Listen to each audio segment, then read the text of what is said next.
Over time, I realized that family medicine and family doctors were the ones who were practicing in a way that I really could, I understood and felt like they were doing really good work, the work that really needed to be done with patients and to make this world a better place.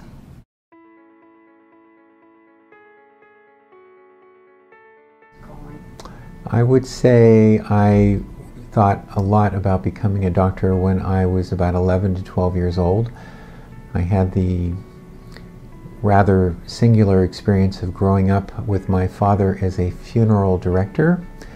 And in our small town, the 3 funeral directors also took care of people when they were sick and took them to the hospital. And by the time I was old enough to help my father transport patients to the hospital in ambulance runs, I started doing that when I was about 11 or 12.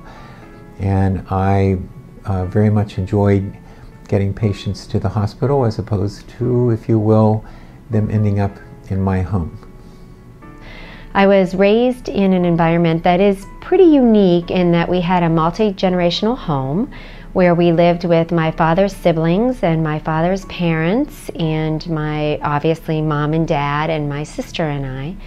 And in that house were lawyers and judges and teachers and accountants and my uncle, who was a physician. He was actually an obstetrician, but what was so fascinating to me was that he had this wonderful little black doctor bag that he carried back and forth to work. What inspired me to become a doctor was the lack of healthcare and resources that my family had. Primary care and my family doctor was really the thing between us and early death.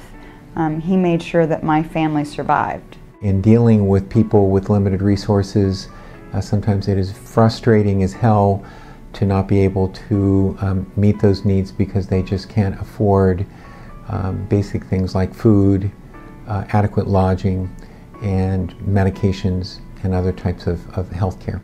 Patients often need more than 10 or 15 minutes.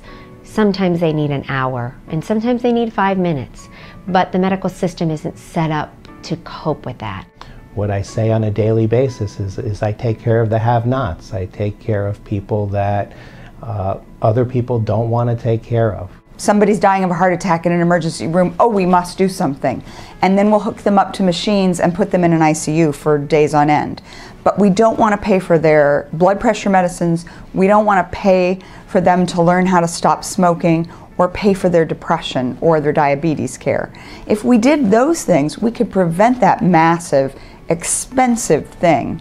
And why aren't we willing as a society to do that, to take care of our fellow man? We have a broken healthcare system that anything I've read about healthcare reform to this point is just still not addressing. When you think of a policy, you need to think not just about what does it cost, what is the risk benefit, what's the return on investment. It is, what do patients need? How would this affect me if I was a patient? How would this affect my family? And I want you to think about the policies that you make in the context of that, understanding that that's what the families, that's what the patients really experience. It takes money to make a physician. While medical students are expanding in size, residency programs are being capped with their funding. However, the workforce is needing family physicians. So there is a bottleneck at the residency level. We need more medical funding from the government for a training of new physicians. You see when there's a family doctor in a community that healthcare costs plummet and quality improves. When people have their basic needs met, and that can include, of course, housing and food, and their basic healthcare needs, and they feel a degree of love and acceptance, and that can be from just one person. It can be from their primary care physician. They can then go on and contribute, even if it's in a very small way. The folks who do primary care the best I believe, are family doctors. Not every student is cut out to be a family physician. It requires a lot of dedication.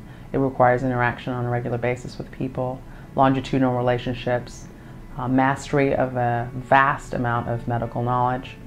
There are 13,600 diagnoses in the world right now, and family physicians are the front line. And those are the reasons that I tell students family medicine is important.